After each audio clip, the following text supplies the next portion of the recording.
Our discussion was Abhaya Murthi Sri Ramakrishna. There are 2-3 parts to this topic. I will be dealing with one part of it. How there is a psychologically scientific basis for depending on God and invoking the protective power of God for us. Though at the outset, the Bhakti Marga, which appeals to the emotion of a man, doesn't seem to have that much of logical reasoning or scientific basis. But if you look into the depth of it, it is quite logical and scientific from the psychological bearings of a personality. Like prayer to God. Sometimes prayers are not answered. So the question of logic arises, how far is it really valid? But if you look into the very process of the prayer and how the genius of our rishis introduced it into the day-to-day life of mankind, we find there is a solid basis of reasoning behind that also. The very fact that a man can go to the temple and just pray to the Lord, pouring out the burden of his heart and mind, we find there is a great psychological release for him in the very process of praying, in the very process of weeping, and submitting to God his needs. And sometimes in our own life we find there are situations where we can't open our mind and express the difficult situations or the agonies in which we are caught. But just sitting in front of the Lord and praying, "Oh Lord, Subramanya, please save me, please save me." Whether Subramanya saves you from that particular predicament or not, in the very process of prayer, a great quietness, a sense of soothing feeling comes into the heart of mind. And if we had not been provided that outlet or avenue to pray, perhaps he would have gone mad. And that's why in these modern days, as we find many of are unwilling to accept the religious approach, they ultimately become psychological patients. They end up paying psychoanalysts, psychiatrists and other people. And ultimately there is no guarantee that these people will be cured through those processes also. Whereas here in the simple aspect of praying to God, the very unburdening of the load releases the mind from the psychological tension and pressure. And after a few days, the very man who prayed to the Lord forgets that he had prayed to the Lord to be released from this trouble. The very prayer unleashes the power of the psyche and totally like a pain bomb applied to his wounds, he is relieved. I used to think, had there been no process of prayer, how many people would have gone mad both in India as well as in other countries? Because even in other religions, the prayer has been accepted as one of the important spiritual practice and also a practice to release the worldly miseries. So here we find the expression of God as Abhaya Murthi. Sri Ramakrishna, whose advent in the last century was an unprecedented expression of divinity in all its faces, in its fullness, find expressing the different facets of Godhead. And in each face we find Sri Ramakrishna excelling and exuding a great amount of sweetness. Sri Ramakrishna emerges as Dharma Samanvaya Murti, that is one of his image. Now as we find the worldly events taking place all over the world and so much of emotions are stirred up, especially with the President of UK daily declaring newer and newer laws, whether it is going to end up in a religious fight all over the world. I don't know whether you catch this point, as Donald Trump is declaring new laws every day, banning these religious people to come inside US and those people not to come inside US. All these things can trigger any time the passions of mankind. And what will be the outcome of these things we do not know.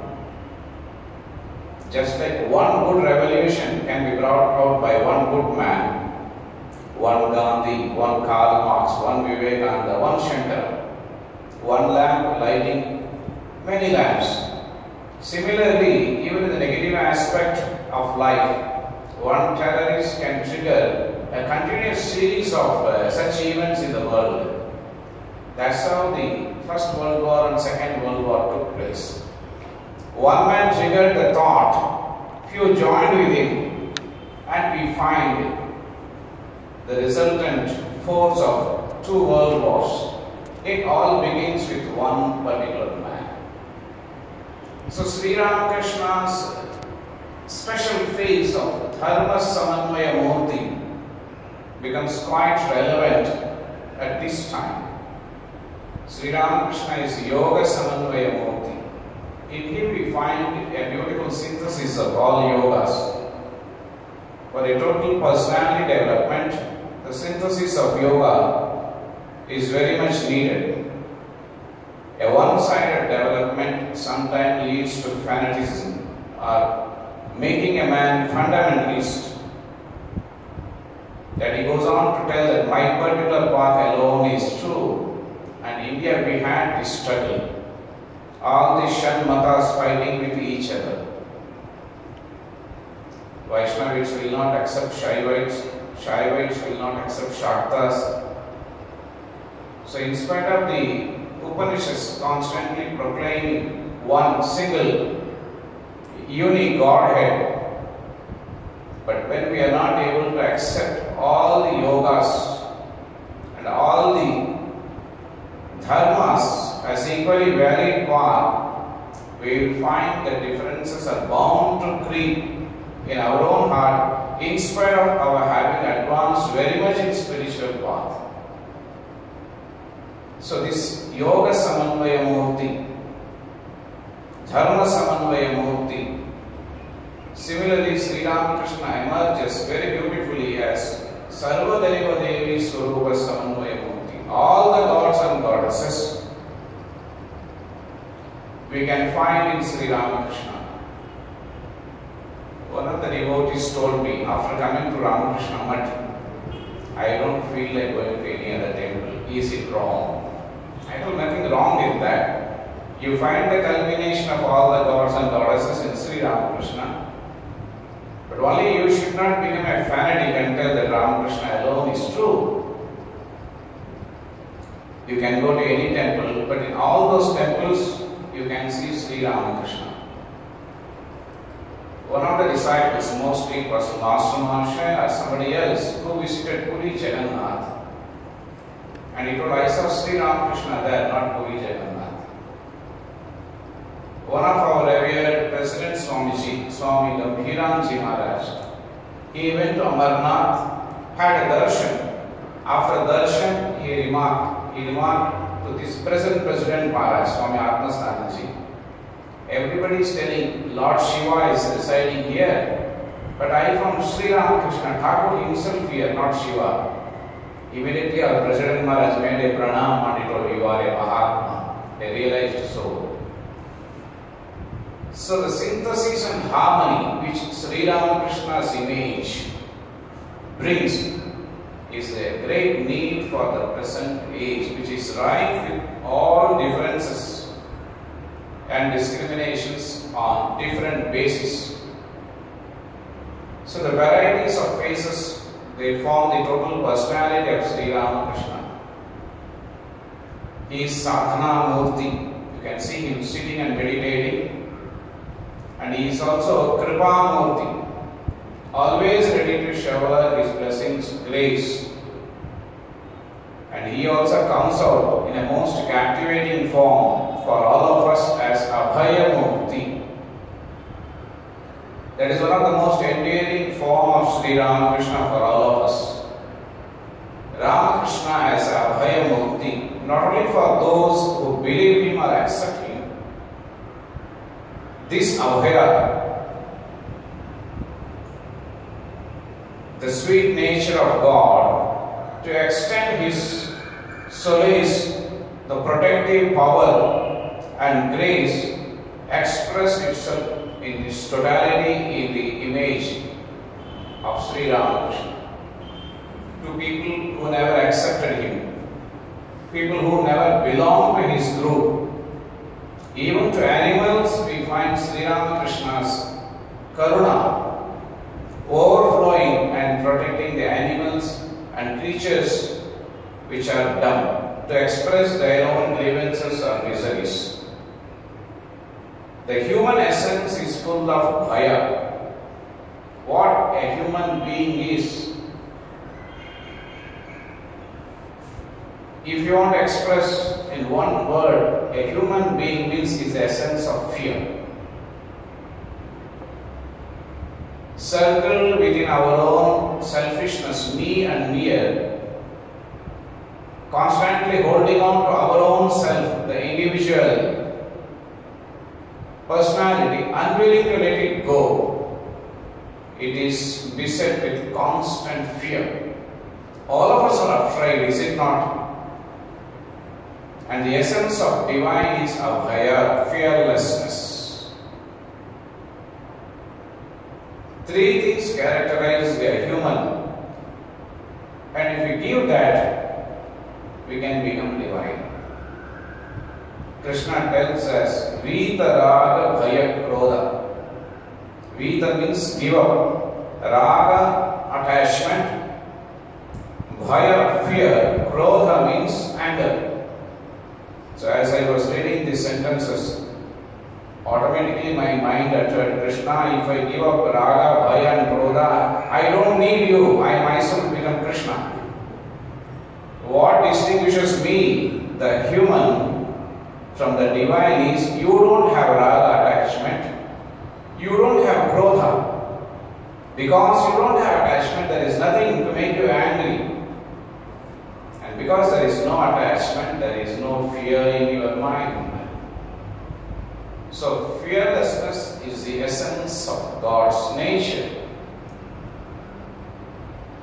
And Sri Ramakrishna emerges as one of the greatest incarnation, assuring us of His constant protection, giving us the Suraksha Kavacham, like the life insurance, life assurance. This is one of the assurance given by Sri Ramakrishna, and it is bearing fruit even now also. As we go through some of the incidents in our discussion today, we will find how Sri Ramakrishna during his lifetime enacted this sweet drama of protecting his devotees, and also after his passing away, many of his devotees got the special security card from Sri Ramakrishna, and even now, many of the devotees and the monks of Ramakrishna order, they experience this protective shield of Sri Ramakrishna. In the computer we have got the security cloud, or what cloud? One cloud has come, is it not known?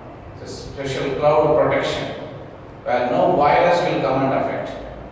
So Ramakrishna's Abhaya Kavacha is available for all of us. The tact, the understanding and the intelligence, it is left to ourselves. How do we cultivate the tactfulness? Not the tactfulness in the worldly sense, but the special capability of the mind and the heart to be tactful enough to understand the frail power of our own strength and the capacity of the divine to constantly give us protection. With reasoning, understanding and surrendering. If you can do it, that is called tact.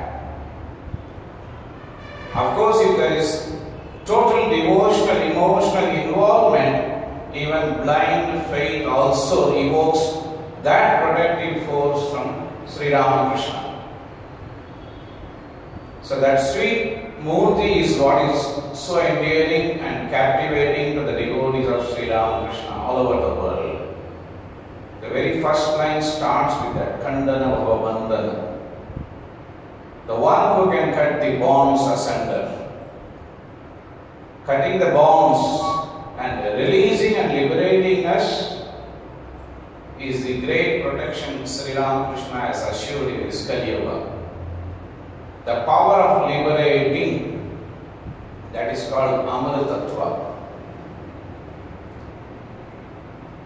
The power to give us immortality, freedom from all these tribulations and trials of life. So Ramakrishna's nature is full of that Amritattva, so sweet.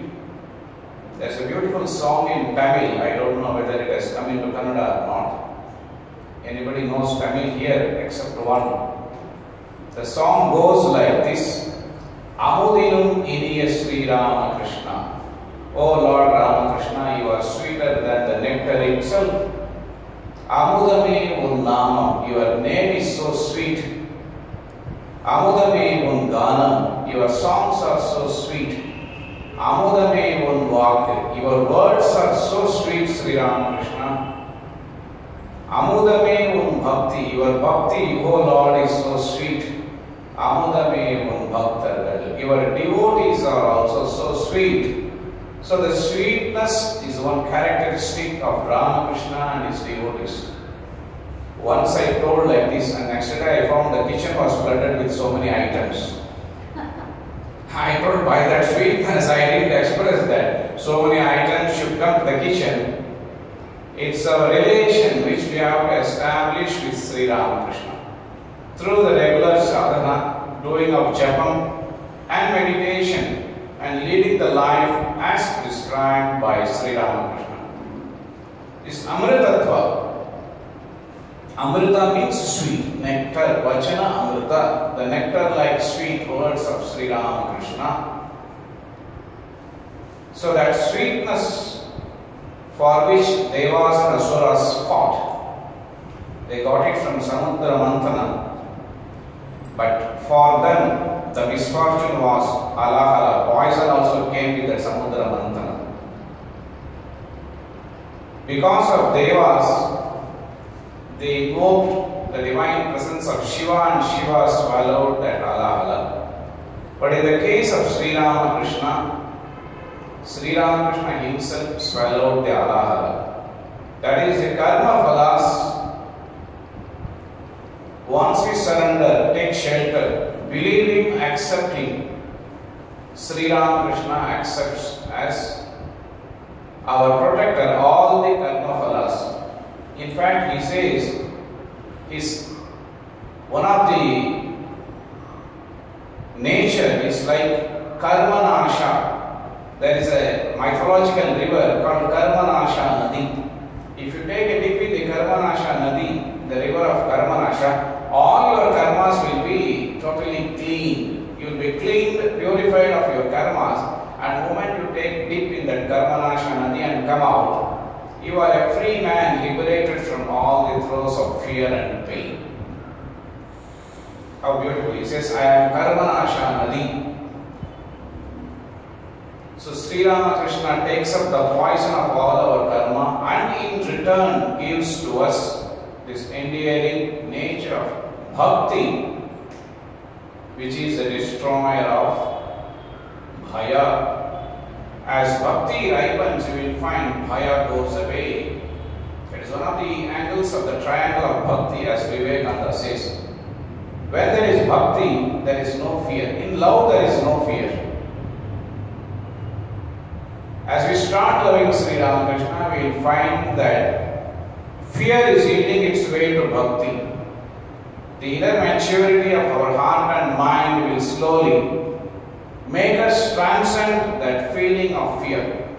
The other two angles of bhakti is that there is no business transaction or expectation in bhakti, and bhakti itself is the goal and the way. Why do you want bhakti? There is no reason, because bhakti is its own fulfillment. There is no reason. Love has got no reason. If you find a reason for love, then it is not a reasonable love. In love, it just goes without any reasoning. It doesn't confine itself to the so-called rigors of the worldly logic of reasoning and scientific basis. Why do you love your mother? There is no reason for that. It is happening. It's an existential principle. It is not that you question, work out and then love. Nowadays it is happening in a cyber world. Youngsters, they fall in love after lots of thinking, planning. Where are you placed? In which firm are you working? What is your background, the properties and all those things, and then they fall in love. Here there is no planned love. When there is a planned love, it's called artificial love. When there is natural spontaneity, the thought process stops. You fall in love, that's all. There is no reason for that. That's why somebody asked Radha, why did you love Sri Krishna? Well, no question arises. I felt, that's all. So these things are very mysterious and mystical. So there the so-called reasons of the human mind doesn't enter, cannot enter. So in love, these things don't work out. So as we develop this love, fear goes away. That is only to be experienced and cannot be argued or discussed about. As I told, some of the psychological laws cannot be discussed. Why does a new child, newly born child, feels the love for mother, or how does it feel? Can you explain? So far medically they have not been able to explain. Not only in the human kingdom, but also in the animal kingdom, we find this love existing. Existential principles don't yield themselves to the rigors of logic or reasoning. They exist. In the human kingdom, this love persists till death. But in the animal kingdom, the moment the animal is able to stand on its own leg, the mother will kick it out. They don't continue with the same love and affection. But still in the beginning, without any coaching or tutoring, the love exists. That's why many of the aspects of God's creation we may try to reason out, but you can't reason out. The very fact that this world is created, why? Who can reason out? Only the Creator can reason out. And by the time you reach the Creator, you the questioner, you get dissolved into the Creator. You no more remain there to question. Sri Ramakrishna gives a beautiful example. Salt doll, which was born out of the salt of the ocean, wanted to measure and understand the ocean. The moment it entered the ocean, it got dissolved. So the questioner gets dissolved. So in the bhakti, as Sri Ramakrishna says, fear goes away. So as we develop our bhakti, we find the Abhaya Murthi of Sri Ramakrishna is yielding his presence throughout the 24 hours of the day. And it goes without any effort on our part. So that is the Amritattva nature of Sri Ramakrishna, which is a liberating force. Amritattva means immortality, the liberating element in the nature of God. So the presence of Sri Ramakrishna is such a force which we have to understand and work it out for our own benefit in our life. Though he himself has given the promise, the assurance, in two ways. One way he has given the assurance that those who have really prayed to God from the very depth of the heart, even once, they must come to me.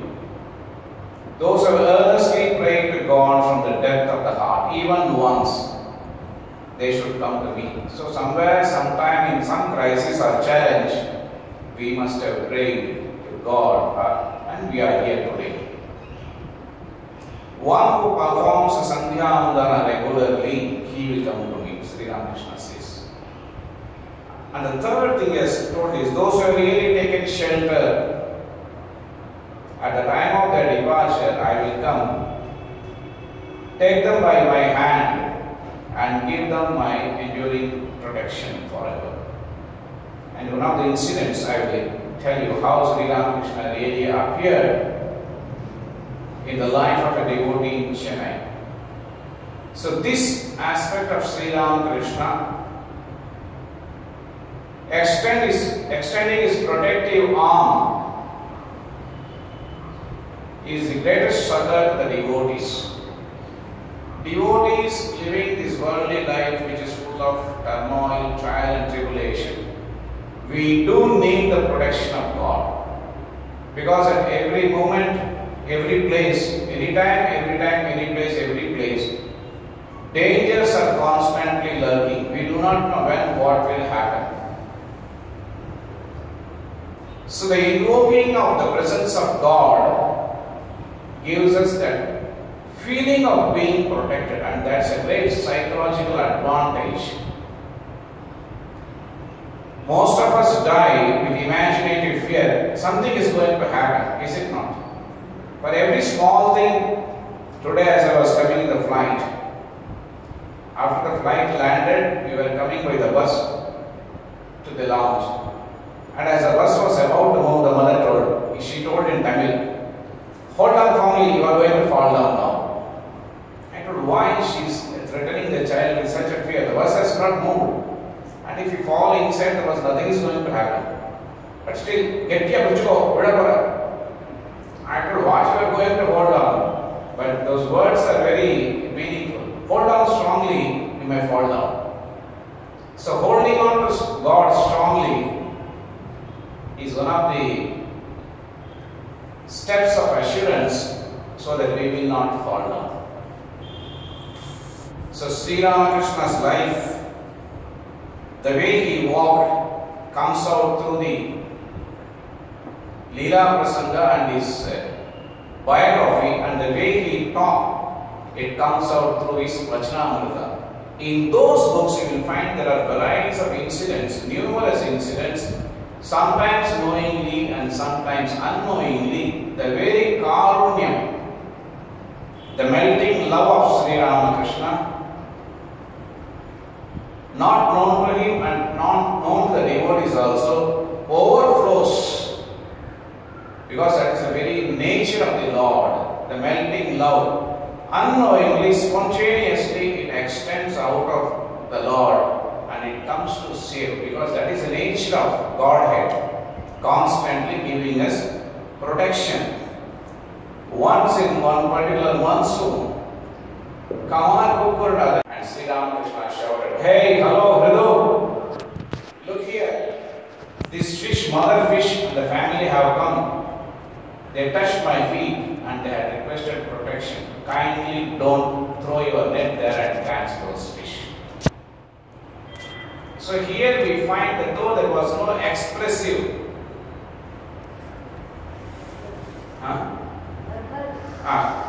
expressive prayer from the fish to say, Sri Ramakrishna understood, and more surprising is the action of fish, how the fish could understand. Instead of going to Hridaya, it came to Sri Ramakrishna.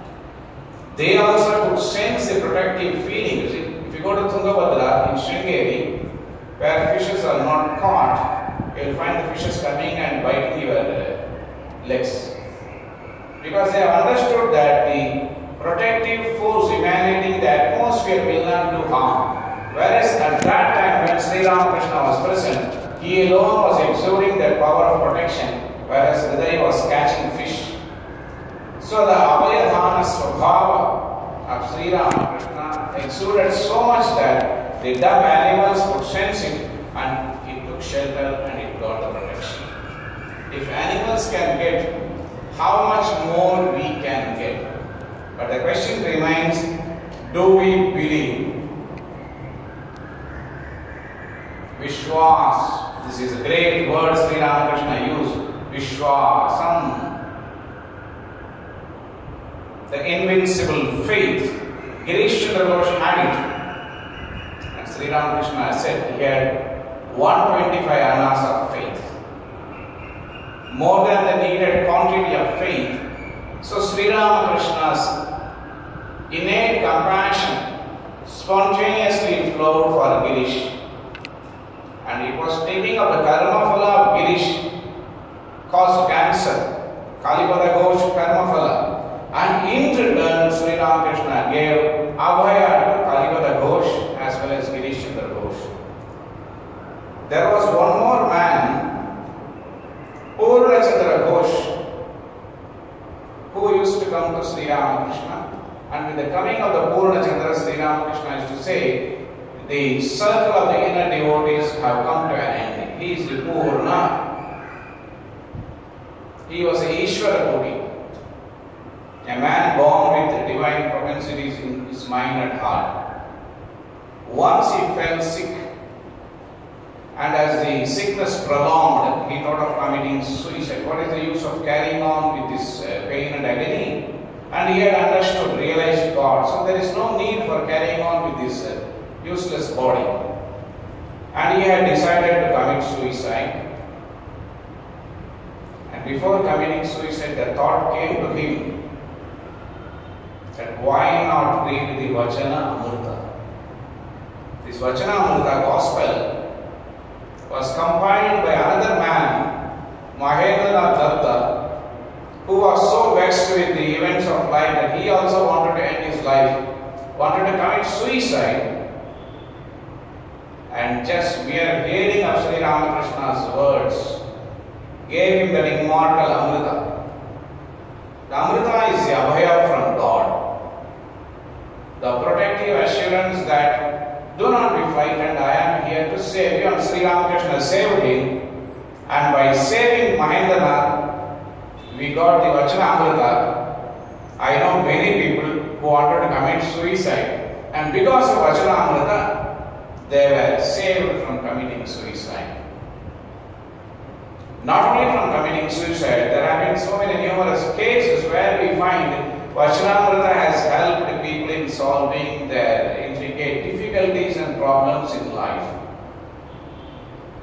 There is a tradition in Bengal that whenever something happens, immediately they will take out the Vachanamrita and read. Like this parrot astrology card, they will take out open any page, and they will see whether Sri Ramakrishna has a message to them. Sometimes they get the message and immediately the mind is released. That is the power of immortal words of Sri Ramakrishna. So Purna Chandra, who had decided to commit suicide, he was like a God-realized soul. For him there was no need to carry on with this body. He just opened the page of Vachanamrita. So surprising that on the very page, the very first line that caught his attention was Sri Ramakrishna was thinking of Purna Chandra Ghosh. This is written by Master Maharaj. And when he read those lines from the Gospel of Sri Ramakrishna was thinking of Purna Chandra Ghosh. Oh, it had a dramatic effect on the mind of Purna Chandra. Instantly he thought, when the Lord himself is thinking about me, why should I break my head bothering about myself? For us it may be looking little artificial or superficial, but to that particular person, Purna Chandra, at that particular time, the effect came with such a punch effect that immediately he felt, oh, Sri Ramakrishna is thinking about me. So we have to remember, Sri Ramakrishna is thinking about us. We are so proud and we boast and we think about Sri Ramakrishna. Our thinking about Sri Ramakrishna is nothing. Ramakrishna thinking about is something supreme, is it not? And Sri Ramakrishna is thinking about us. Sometimes when the devotees will get SMS, so I will be here, please come and meet. They will immediately say, oh, that SMS reminded me of Sri Ramakrishna, I came to the world, and in the process something has happened. So the Lord is thinking about us. That one idea we have to keep in our mind. At least in the case of Sri Ramakrishna, it is true. During his lifetime, we find that Sri Ramakrishna himself searching other people who are almost near God, but they don't know that they have done enough sadhana in the previous birth. Just one knock and the door will open.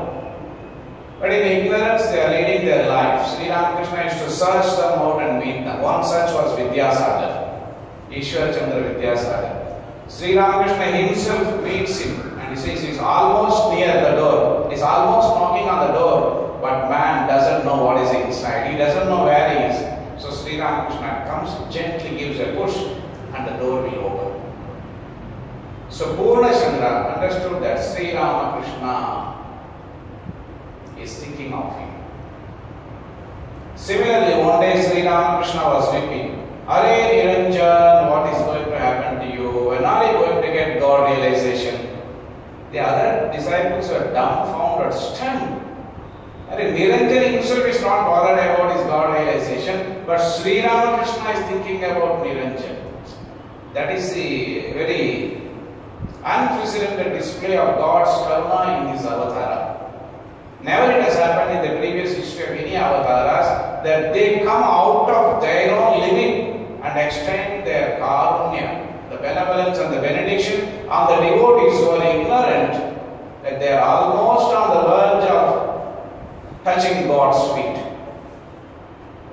Purnachandra Ghosh's mind was filled with Sri Ramakrishna's thought, and the idea of suicide vanished. And he tells his wife, who was weeping, do you think we are such ordinary mortals that death can snatch us in such an ordinary way? Sri Ramakrishna is constantly protecting me. Do you know what happened yesterday? What happened? Purnachandra Ghosh was terribly sick. At night he wanted to go to the toilet, thinking that calling anybody would disturb their sleep. Purnachandra, with great strain and difficulty, got out of the bed, went to the toilet, and while he was returning, he felt giddy and he slipped and was about to fall down. Suddenly, two delicate hands came from somewhere, held him, and holding the Purnachandra Ghosh on his shoulders. That image brought Purnachandra to the bed and made him lie down on the bed.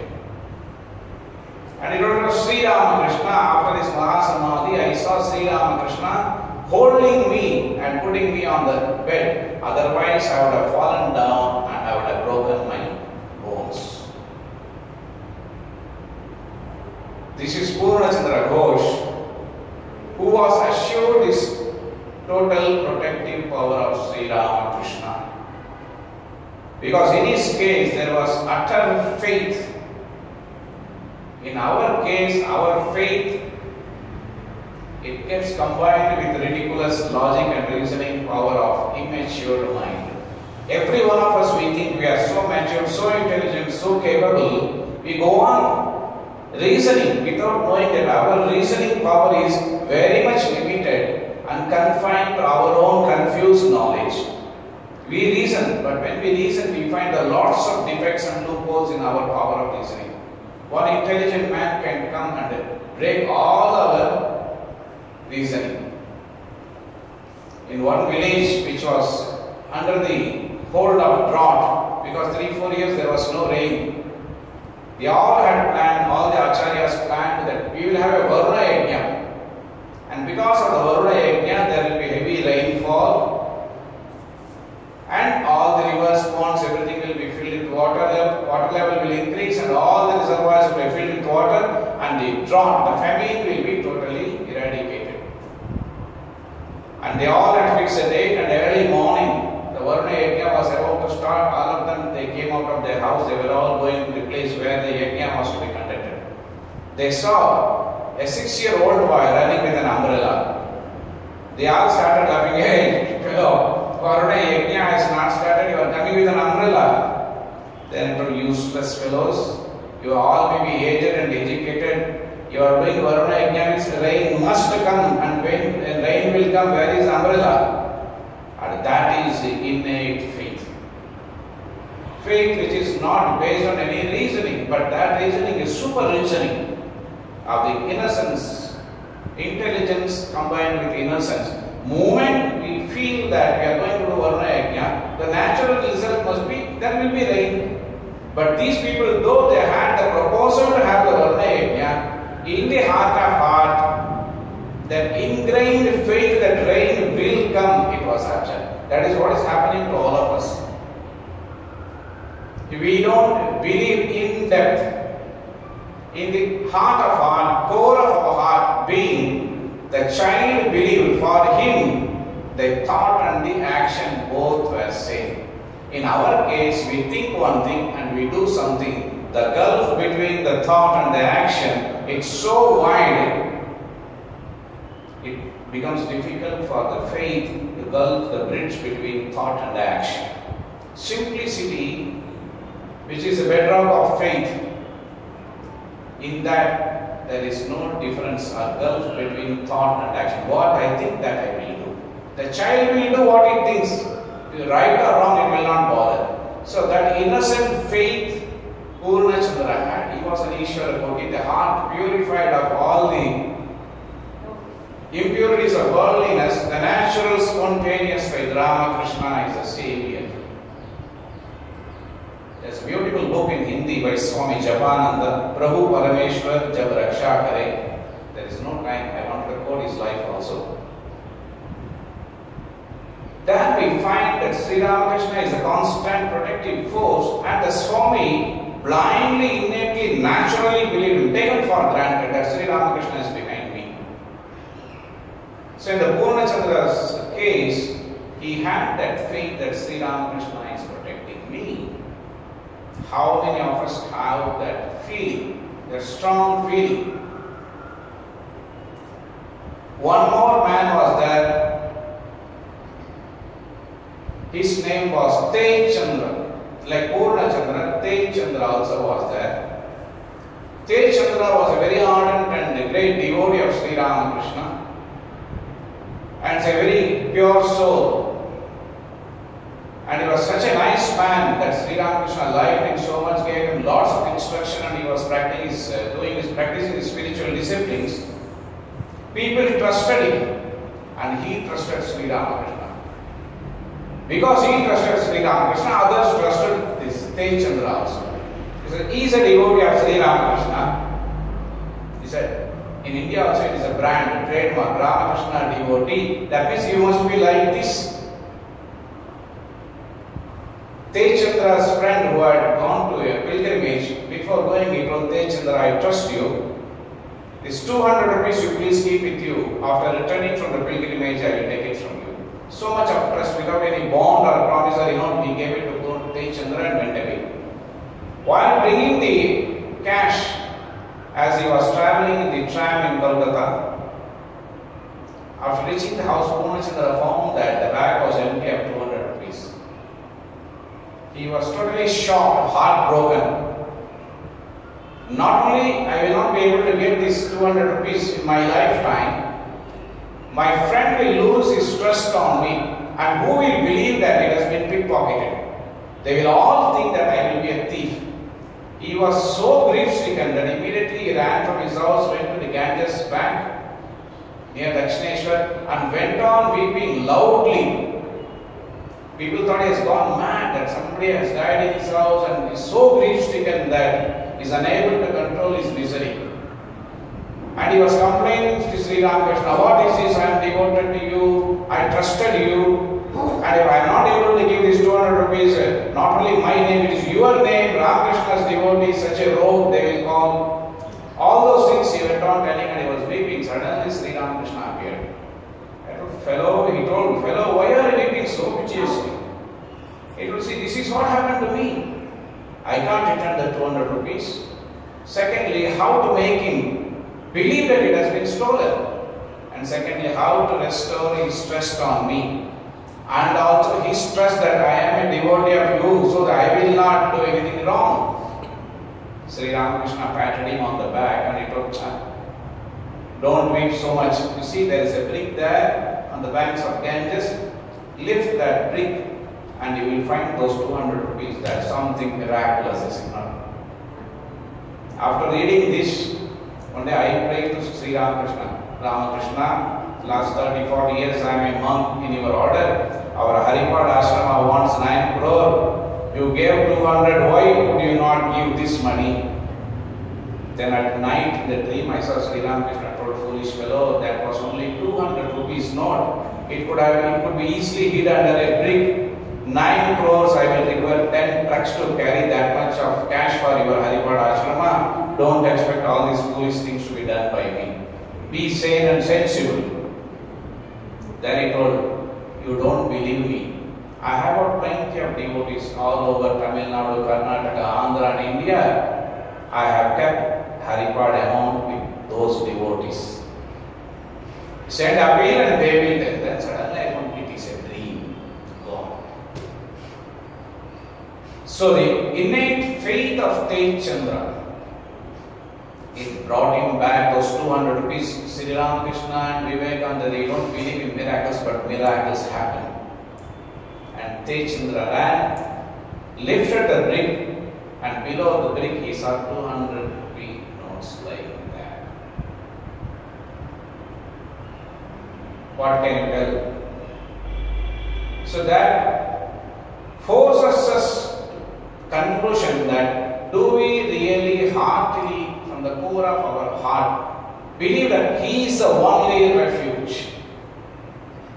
When He is the only refuge, we will not make much effort from our side except praying to Him, weeping to Him. There was a Christian father who used to believe on Jesus. Once he had gone for trekking, and as he was trekking and he was trying to find one separate route for the trekkers to go on, he slipped, and as he was falling down through the mountain slopes, there was a branch of a tree which had grown from that mountain hole, like a banyan tree grows from the holes of the mountain. It came to his hand and he caught hold of that branch and he was hanging. Oh, for a few moments he took a few breaths of relaxation and told, oh Lord Jesus, are you not seeing me in such a condition? And he heard an answer. Well, yes, Mr. John, I am able to see you. Have I not prayed every Sunday to you sincerely? Yes, you have prayed to me. Don't I believe you? You do believe me. Then why don't you save me now? Well, Mr. John, I have come to save you. Just remove both your hands from the branch of the tree. Don't hold on to the tree. Just leave your hands. And Father John told, Jesus, after all this, do you think I lack common sense? And Lord told, yes, you have sufficient sense, and your common sense is totally against the innocent sense of total faith and surrender. Now you hold on to the branch, not to me. So Tej Chandra held on to Sri Ramakrishna and he got back the money. Hardly time is over. 3-4 beautiful incidents are there. I'll wind up in another 5 minutes. So Kalipada Ghosh's line, we find that one beautiful incident where Sri Ramakrishna gives him the assurance of protection. Kalipada Ghosh takes Sri Ramakrishna on the boat in the middle of the Ganges, holds Sri Ramakrishna's feet and says, oh Lord, at the time of death, all my relatives will forsake me with all my sins and all the things which I have done. Everywhere it will be darkness for me. At that time, you have to come with a lantern in your hand and holding me by the hand and take me to your lotus feet. Sri Ramakrishna says, that I will do. So, rascal. Afterwards, Sri Ramakrishna told, rascal, in the middle of the Ganges, he kept me, and what can I do except giving the protective assurance? Otherwise, I can't come back to the banks.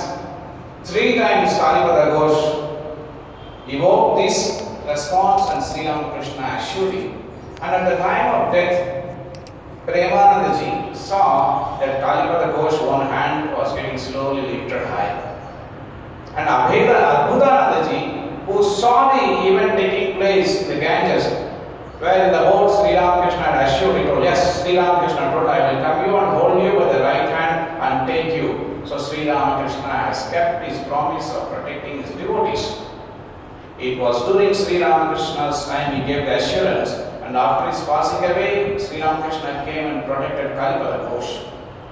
In front of the Chennai Mylapore Mutt, there was a devotee called Jaya. I don't know whether any of you know her. She had cancer, and during the evening of her life, she told the Chennai Mutt people that I feel the end is coming near. Can 2-3 monks come to my house so that I may have the satisfaction of having seen the children of Sri Ramakrishna? So 2-3 Swamis went, and as they were talking to her, suddenly she shouted, Maharaj, Maharaj, Guru Maharaj has come, Mother has come, I am going. And suddenly she fell down on the bed. So the protective assurance of Sri Ramakrishna continues even now. But it all depends on the quality of faith we have. Do you have the courage to believe? Otherwise, like the Vaishnava Bhakta, in the Vaikuntha, Vishnu and Lakshmi, they were playing this, what they call Shatranj. What is called this olden days chess. The same game was played by Pandavas and the Kauravas. And suddenly Narayana got up. And Lakshmi was surprised. Why did he get up? So my devotee is calling, he is in danger. And after a few seconds he sat down. What happened? You did not save your devotee? No, I saw that few people were throwing stones on my devotee. He was calling, Narayana, please save me. I wanted to save him, but in the meantime he has picked up a brick himself. So when he is feeling that he is capable of saving himself, I thought, now let him walk. So Narayana sat down. The point is that we don't have the total surrender, which is the acme of bhakti as prapatti or sharanagati.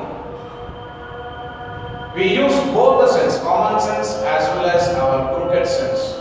Not a total innocence sense of a child to depend on God 100%. It's a beautiful story where they say when Draupadi was first shouting, calling Krishna, with one hand she was holding the sari and on the other hand she raised her other hand and told Krishna, please come and save. Krishna was thinking, oh, she is making some effort and also calling. Let her totally depend on me. After a few moments, she found Dusarshana's strength was more. He was pulling the sari. She could not hold on. She lifted both the hands. And Sri Ramakrishna says when she left at her dependence and lifted both the hands, Krishna understood that she is totally dependent on him. So Krishna then released yards and yards of cloth. So the ability to believe in God must be developed. Slowly reason it out, think over it, brood over it, and accept Sri Ramakrishna as part of our life. We must talk to him, make him a member of our family, both good and bad events. We have to express to him and then seek his opinion. Whenever he says it is good, when he doesn't say, we have to understand that is his will. It is called the formula of Ramir Icha. The desire of Rama's Icha in the Gospel. There's a beautiful story that it is not my Icha that is to be satisfied, but it is Rama's Icha which will take place. And then develop this faith by surrendering all the works we have done and also the fruits of work done at his lotus feet. Whenever suffering comes, tell that it is due to his wish suffering is coming. And whenever success comes, never forget to tell that it is due to his wish. I am getting success, I am getting joy, and I am getting all the good and convenient things of life.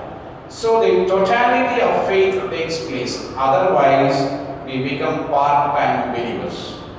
Part-time believers are hypocrites.